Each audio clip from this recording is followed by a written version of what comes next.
আসসালামু আলাইকুম। আজকে আমি যেখানে দাঁড়িয়ে আছি সেটা হলো যে ব্রাহ্মণবাড়িয়া আশুগঞ্জ গোল চত্বর টোল প্লাজার সামনে দাঁড়িয়ে আছি। তো এখানে আমি নতুন আসছি।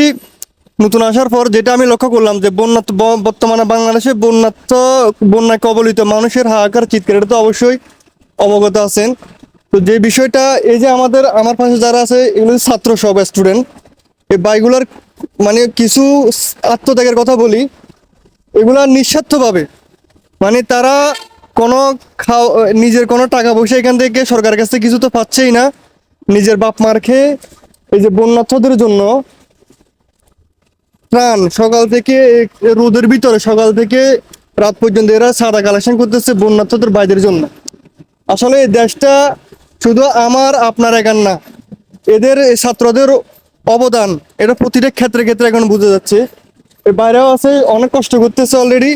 টাকাগুলা এখান থেকে আমি জিজ্ঞেস করতেছি যে এখান থেকে কোনো টাকা পয়সা তারা নেয় কিনা, তারা ওইটাও নেয় না, নিঃস্বার্থভাবে এগুলো কাজ করে। সত্যি আমরা অনেক গর্বিত এদেরকে নিয়ে, ছাত্র সমাজদেরকে নিয়ে। তবে আমি মানে আপনাদের প্রতি আরো উদাত্ত আহ্বান থাকবে যে দেশে যদি কোনো মাদক টাদক যেটা থাকে সেটা আমাদেরকে পুলিশদেরকে ইনফর্ম করবেন এবং নিজেরও এই বিষয়ে সচেতন থাকবেন। জি জি, অবশ্যই আমরা নিজের যত পারি চেষ্টা করি এটা দিউম যে হেরা যদি কোনো মানে খারাপ কাজ না করতে পারে আমরা হেরা ধরা দিম, আপনারা ফোন দিমু, হেরা যদি কোনো খারাপ কাজ করে আপনারা ধরা আমরা মনে করেন যে ইয়া দিমু, মানে আপনারা ধরা দিম হেরা। তোমার এই কষ্ট হচ্ছে না যে এই যে ইয়া করতেছো? না, কষ্ট কোথায়, আমরা এই সকাল থেকে ধরেন এই স্কুল বন্ধ থাকলে আমরা খেলাধুলা করি, যে এই সময়টা আমরা এই কাজটা করলাম। আমাদের তো কষ্ট বলতে কিছু নাই, খেলাধুলা করলে আমাদের কষ্ট যতটুকু হবে এটা করলে যাচ্ছে কম হবে আমি মনে করি। এতে আর আমাদের অন্য বন্যার্থ ভাই বোনদের সুবিধা হবে, তাদের সাহায্য হবে, আমার আরো নিজের জন্য ভালো হবে। দেখুন, এদের আসলে বয়সটা তেমনটা হয়তো 14-15 হবে। ভাই আপনি কোন ক্লাসে পড়েন? আমি ফার্স্ট ইয়ারে। Inter first year. আর তুমি? আমরা ক্লাস 8-এ। ক্লাস 8, ইন্টার ফার্স্ট ইয়ারে, ক্লাস 8-এ।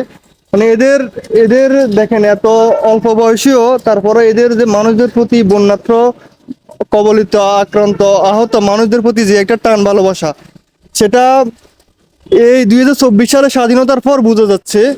আসলে সত্যি আমরা এদেরকে নিয়ে গর্বিত। সবাই ভালো থাকবা। আর ঠিক আছে, আসসালামু আলাইকুম।